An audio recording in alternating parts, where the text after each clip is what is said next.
বাংলাদেশের মরুভূখণ্ডের প্রায় জায়গায় আমাদের রিভারাইন এরিয়া আছে। আমরা জানি যে নদীমাতৃক বাংলাদেশ আমাদের প্রিয় মরুভূমি। কোস্টগার্ডের নামের মধ্যে আছে এটা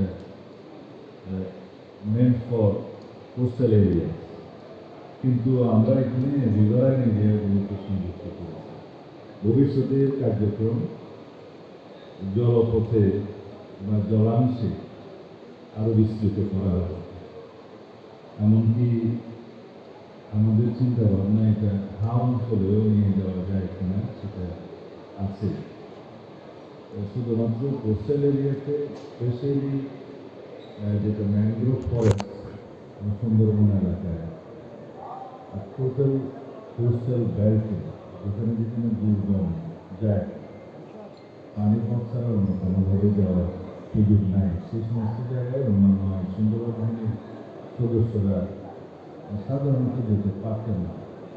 সেই বিবেচনায় 1995 সালে দেশমন্ত্রী বেগম খালেদা জিয়া এই আইনটা প্রণয়ন করেছিলেন কোস্টগার্ড আইন, এবং সেই সময় থেকে যাত্রা শুরু করে পর্যন্ত কোস্টগার্ডের যে শ্রীবৃদ্ধি, জনবল বৃদ্ধি এবং অ্যাক্টিভিটিস যা কিছুই হয়েছে, এটাকেও আমি যথেষ্ট মনে করি না।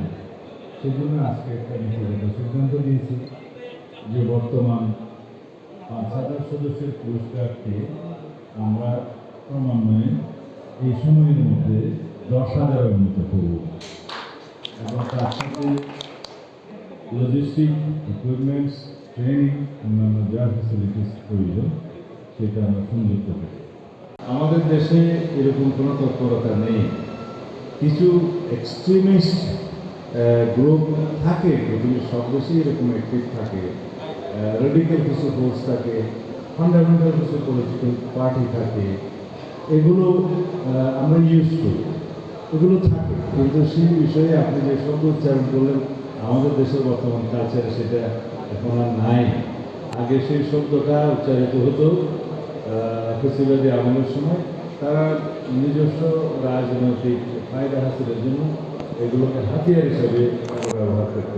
বর্তমানে বাংলাদেশের ডিস্টেন্স নেই, আমরা গ্রাজুয়াল উড্রয়ালের মধ্যে আছি।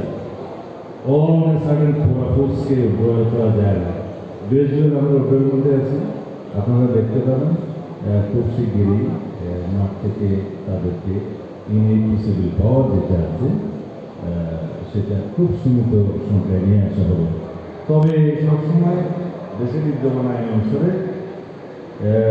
ইনএডমিসিবল পাওয়ার যে কনসেপ্টটা আছে সেটা ডিস্ট্রিক্ট ম্যাজিস্ট্রেটের চাহিদা অনুসারে, সরকারের চাহিদা অনুসারে সবসময় তারা কাজ করে, সেটা সামনে করবে। বা যে ডিপ্লয়মেন্টটা হয়েছে 15 আগস্টের পরে আইন শৃঙ্খলাকে সমুন্নত রাখার জন্য, জনগণের নিরাপত্তার জন্য, সেটা অনেকাংশে এখন সীমিত এবং উড্রয়াল করা হয়েছে। এটা গ্রাজুয়ালি উড্রয়াল করা হচ্ছে, খুব শীঘ্রই পুরোটাই উড্রয়াল হবে। তবে ইনএডমিসিবল পাওয়ার এই বাহিনীগুলোর নামে এখন সেটা বুঝতে পেরেছি। এটা শুধু বাংলাদেশ নয়, পৃথিবীর সব দেশেই ডিসিপ্লিনারি ফোর্সের মধ্যে, ডিফেন্স ফোর্সগুলোর মধ্যে একটা ইন্টেলিজেন্স উইং থাকে।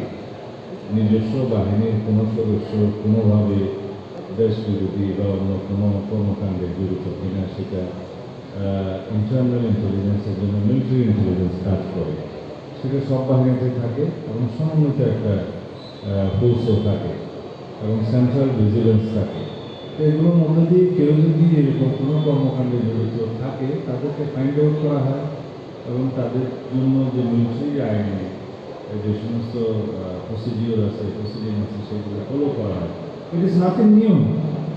সবসময় বিভিন্ন রাষ্ট্রীয় দিবসে কিছু সেরকম সাবধানতা আমরা অবলম্বন করে থাকি রাষ্ট্রীয় দিবস সময়। আর গুরুত্বপূর্ণ স্থাপনা যেগুলো কেপিআই বলে, কি পয়েন্ট ইনস্টলেশন, ওগুলো তো সবসময় আমরা আমাদের এসওপি মানে স্ট্যান্ডার্ড অপারেশনাল প্রসিডিওর অনুসারে আমরা সেগুলো গুরুত্ব সহকারে বিভিন্ন বাহিনীর সহায়তা নিয়ে থাকি। সেটা তো সবসময় ছিল, এখনও আছে, সামনেও থাকবে।